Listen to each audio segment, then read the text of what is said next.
maana neema ya Mungu iwaokoayo wanadamu wote imetufundisha, imefunuliwa, nayo yatufundisha kukataa ubaya na tamaa za kidunia, tupate kuishi kwa kiasi na haki na utauwa katika ulimwengu huu wa sasa, sio wa kesho.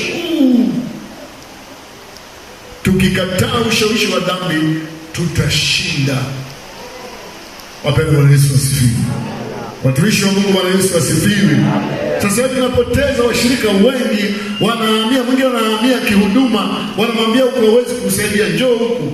Wengine wanahamia tu kwa sababu ya ushawishi tu, ushawishi mkubwa sana duniani leo.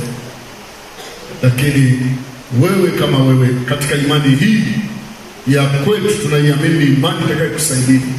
Ina misingi 16 iliyo imara ambayo huwezi kutoka nje ya mstari.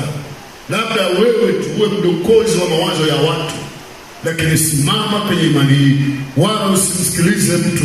Wewe angalia Mungu anasema nini na wewe, lakini pia angalia mafundisho yetu. Na ndio maana tunatamani kila mshirika angekuwa na Sunday school, maana kuna mafundisho kidogo, mafundisho